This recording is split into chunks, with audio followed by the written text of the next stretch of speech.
2023년 2월 6일 중앙당직자 시도당위원장 우리 최고위원 연석회의를 시작하겠습니다.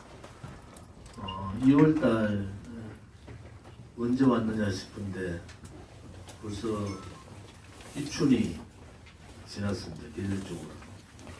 또 우리가 2016년 그 겨울 투쟁부터 7년째 투쟁이 들어가고, 또 박근혜 대통령께서 2017년 감옥 가시고 안에서 정의의 투쟁을 하실 때, 또 3년 되셔가지고 삼성병원에 계실 때, 이번에 사절에 돌아오셨을 때 우리가 6번에 걸쳐서 박근혜 대통령 생신 축하 자리를 마련했습니다. 뭐 인간들은 다 자기 욕망이 있고 자기 이익이 우선하는 게 맞겠죠. 뭐 인간의 욕망이라는 끝이 없다 얘기하지만은 그래도 체면은 좀 있어야 된다. 국민의힘이 전당대회를 하고 있는데 갑자기 국민의힘의 전당대회에 박근혜 편찮으신 박근혜 대통령을 자꾸 이용하려는, 그건 그것을 조용히 지금까지 조용히 있던 사람들이 그분들의 5년 6년의 행태를 우리는 너무나 잘 알고 있는데 국민을 속이면 되겠습니까? 그래서 제가 모질이도 그런 모질이들이 없다. 아무리 급해도 인간의 도리는 해야 되죠. 정치의 근본은 인간을 편하게 하는 거 아니겠습니까? 쉽게 말해서 권력이라는 것은 가진 자, 돈을 가진 자든지 권력을 가진 자보다는 가지지 못한 분의 편에 서야 되는 거고, 그것이 정치가 존재하는 거고, 그 정치의 길이, 그 가치가 바로 어려운 분들을 대변하는 거, 그건 우리 국민들의 목소리를 대변하는 거, 이런 거 아니겠습니까? 그래서 정치하는 사람들이 다 이제 가치를 버리고 이 탄핵 과정을 겪으면서 거짓이 지배하는 나라, 또 불의가 지배하는 나라,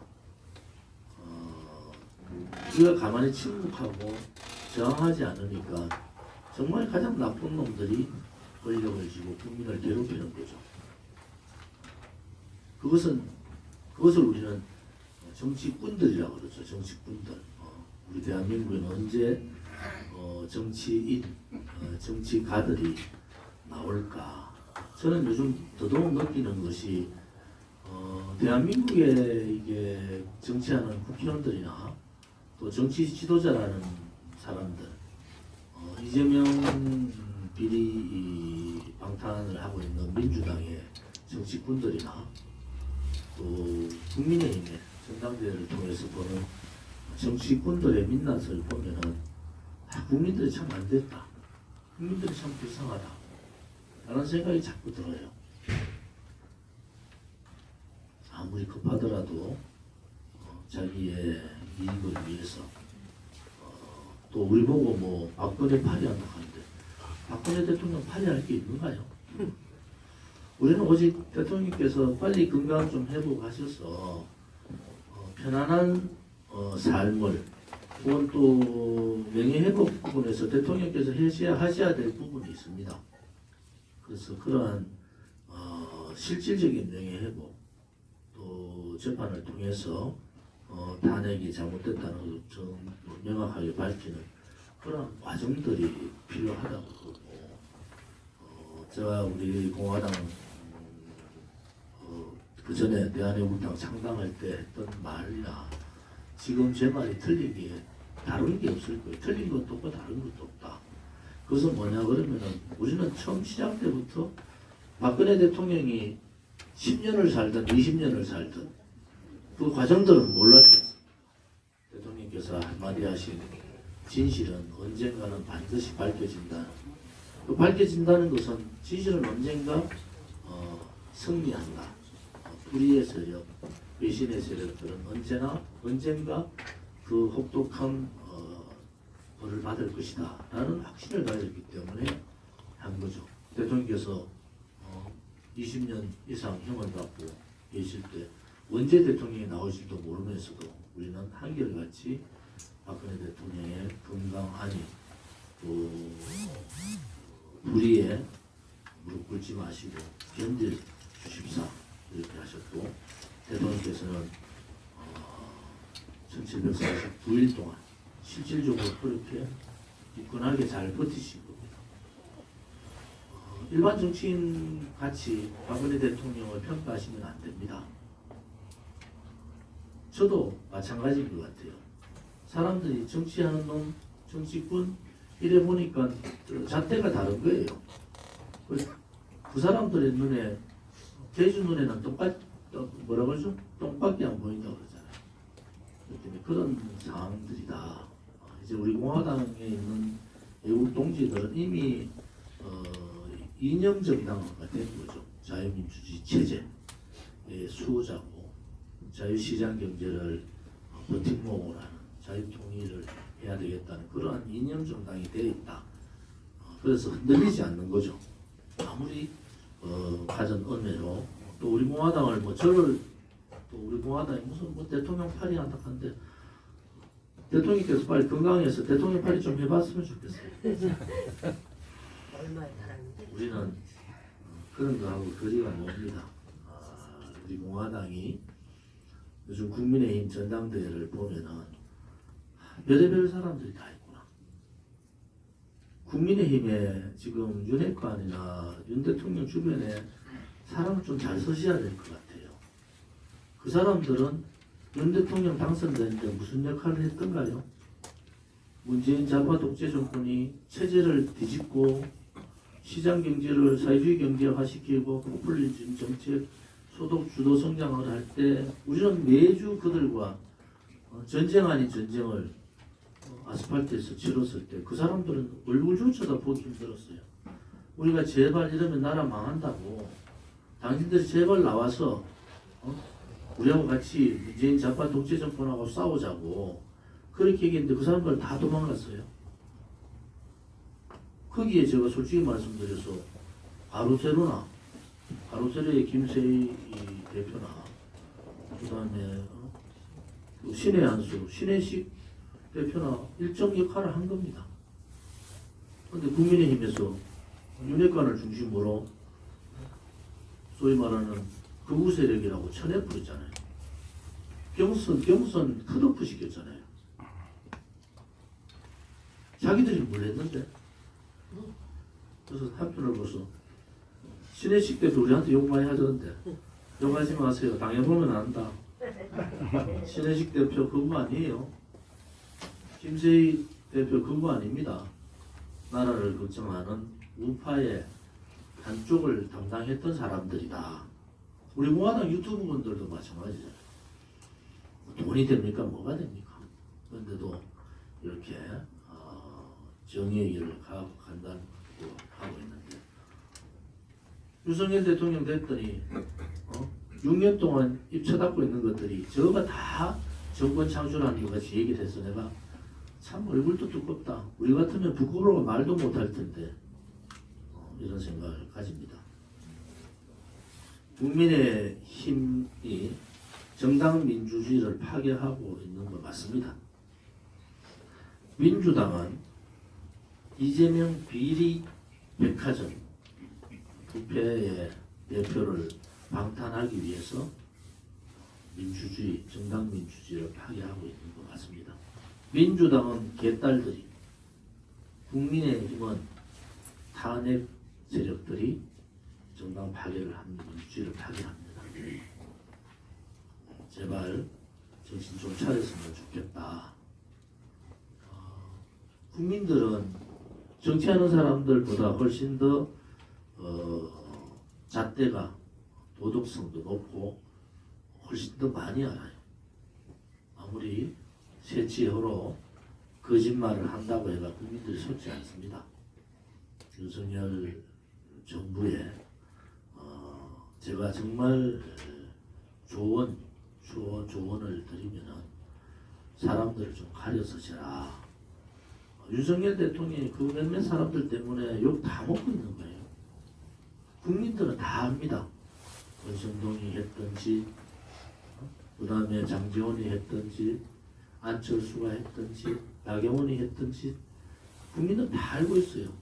단지 이제 박근혜 대통령한테는 잘못됐지만은 이제 좀 듣고 가자. 새로운 나라를 좀 새롭게 하면 안 되는 게 새로운 남아도 좀 정의롭고 진실된 사람을 중심으로 가야죠.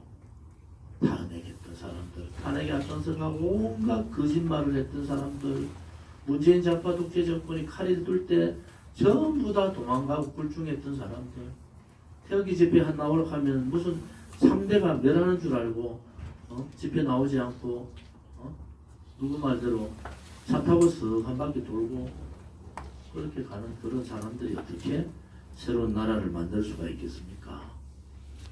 그래서 우리 공화당이 위대하면서도 저는 우리 공화당이 두렵다는 것입니다.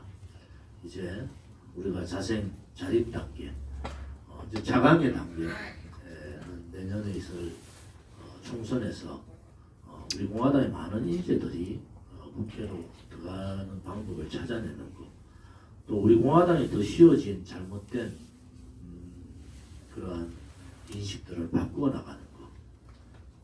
요즘은 우리 공화당에 대해서 뭐 이런저런 욕하는 사람이 없어요. 좌파 유튜브하고 좌파들이라 생각하는 그런 방송에 좀 나갔더니 150만씩 180만씩 막 보니까 야 이제는 우리 공화당 보고 합리적인 보수 정당이다 이렇게 얘기해요.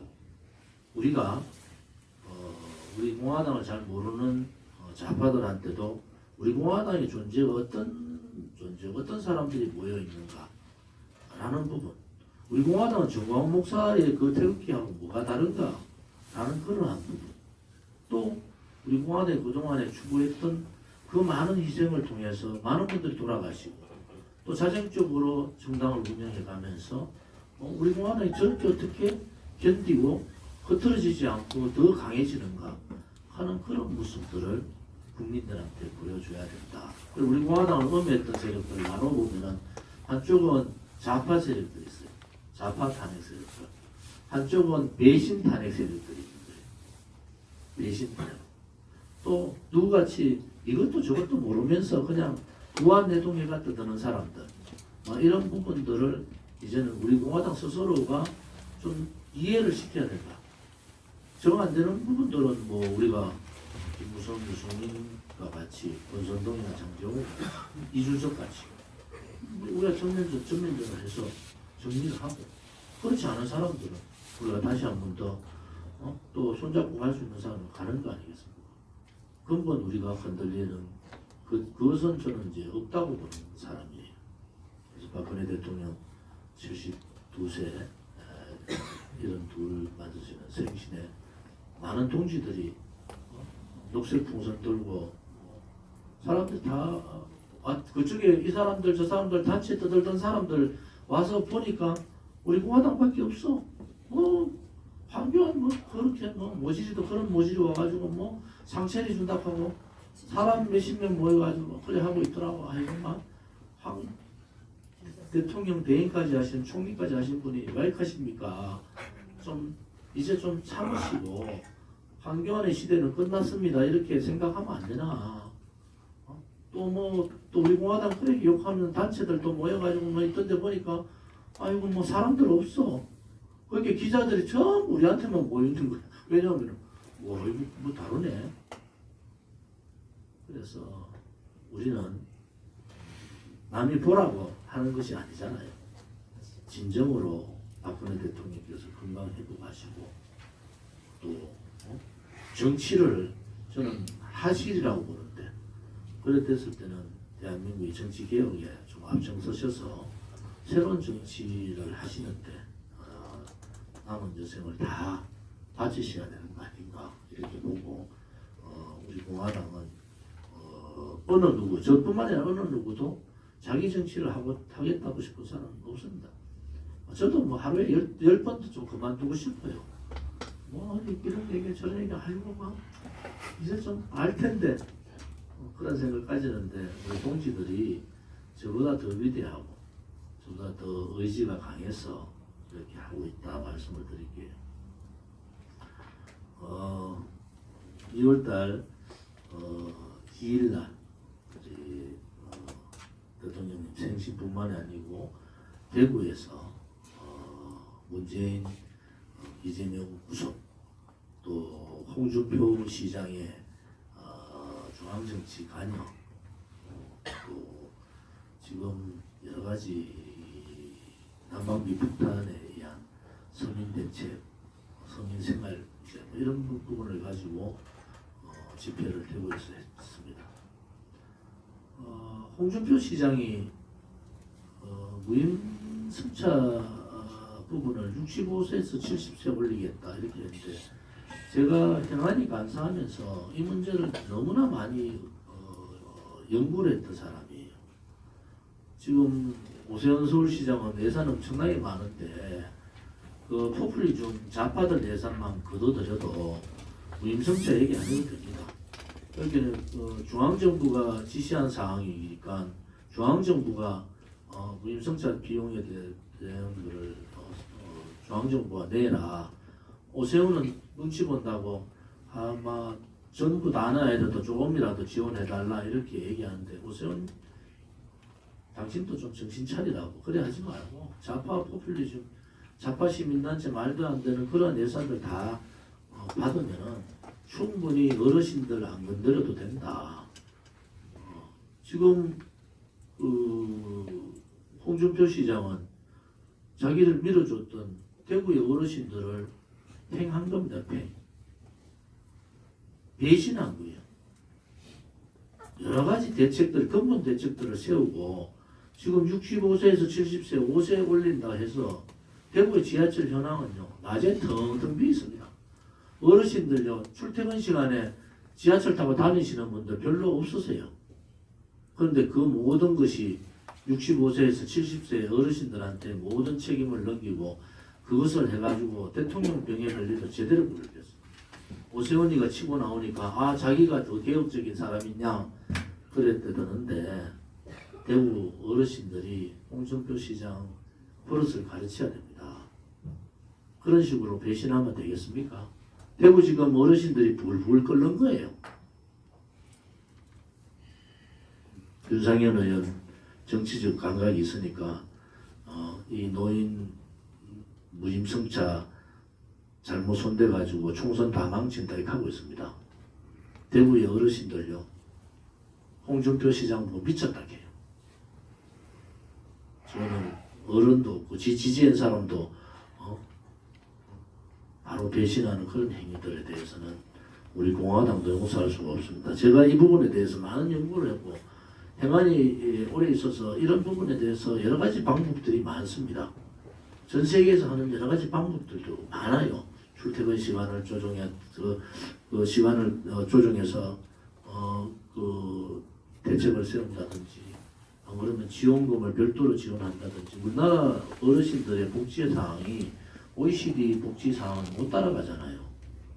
지금 일본 어르신들의 일자리 문제라든지 복지 문제에 우리가 반의 반도 못 따라가고 있습니다. 그런데 영국에서는 이렇게 하고 프랑스에서는 이렇게 하고 뭐 미국에서는 이렇게 하고 일본에서 이렇게 하는데 예시를 덜 끼야 됐습니다. 홍준표 시장 말로 하면은 지금 청년이 몇 살부터 몇 살 65세까지가 청년이래. 65세부터 64세까지가 청년이고 65세부터 70세까지가 장년이래. 70세 넘어야 노인이래. 유엔에서 그래 했대요. 그러면은 노인이라는 기준을 중앙정부에서 바꿔야죠. 가장 나라를 지키려고 고생하고 보수 정체성을 지키려고 고생하고 좌파들한테 나라 뺏길까봐 노심초사했던 대구 어르신들을 그런 식으로 행하면 되겠습니까? 정치인이 할 도리가 아니다. 모르면은 홍준표 시장 나한테 물어보세요. 제가 워낙 연구를 많이 해서 방법을 좀 가르쳐 줄게. 그 입부터 닫아라. 누구 말대로 입에 재봉틀을 확 집어넣고 싶대.